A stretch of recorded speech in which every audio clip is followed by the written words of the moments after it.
Welcome to Desperate Housewives Desperate Debate, sponsored by Oreo Cakesters. I'm Chelsea Cannell, and this is the strongly opinionated Blair Late. Each week, we'll take a look at the last episode of Desperate Housewives and hash out the 3 most controversial topics.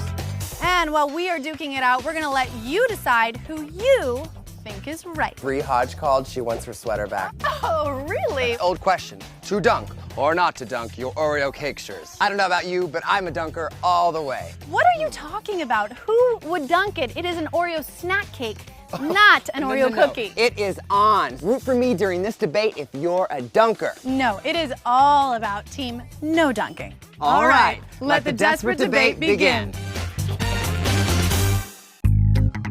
Welcome back to Desperate Debates. Today we are taking sides here in Bree's Kitchen on Wisteria Lane, which undeniably gets the most use here on the block.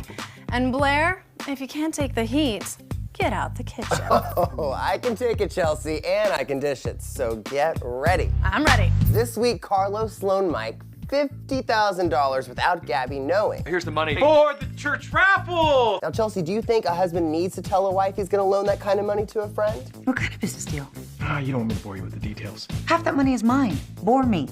He definitely needs to tell his wife because it's a combined asset. They're married. He can't just go giving $50,000 away without letting her know. I mean, they have to plan for their future. They have children. It is a decision to be made between a husband and wife. That is a lot of money. We're not talking about a few thousand here, a few thousand there. $50,000, okay? So he definitely needed to get her permission, at least talk it over with her. And let's keep in mind, Susan is one of her dearest friends. She would have wanted to help her. It would have been absolutely fine. He could have saved himself that entire scene and all the embarrassment. Chelsea, so interesting. You've been hanging out with me so much lately, you're starting to take my own opinions. This is what I said last week. I said a marriage is a partnership, because in this case, Gaby spends so much of Carlos's money behind his back, we both know it, on jewelry and clothes and all that fun stuff, that he has no choice. It's one time he gets to lie to her about money. So Blair, as much as you'd like to take credit for that, last week we were talking about eggs, not money. And I think with money, you definitely have money, to have... No. Completely different, Blair. You're so wrong. I'm right. Now that Eddie is living with the Scavos, his violent side came out when he attacked Porter. After the laundry. What a bitch. Hey! Do you think that Lynette should have kicked him out immediately? How about therapy?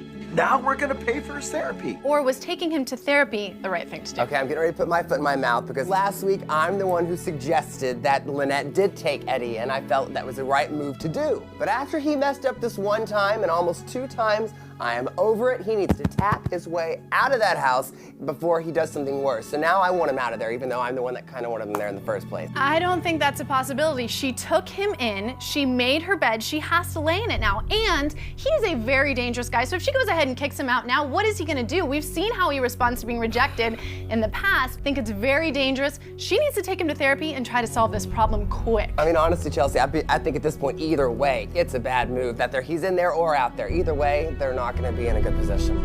One of the funniest scenes this season, Susan and Gaby ganged up on their husbands to get them to tell the truth about the loan. I'm about to screech at my husband. You might want to stand back. No.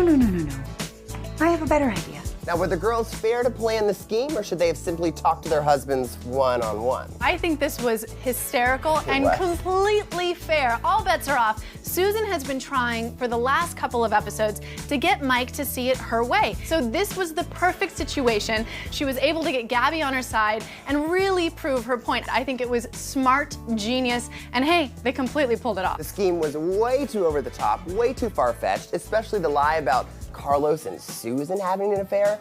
I thought they caused way more damage in the end by making this crazy outlandish lie than just simply have told the truth. I mean, the girls caught them red-handed. They should have cornered them and gone for it. That, however, would have been a lot less fun to watch, so I'm glad they did it this way.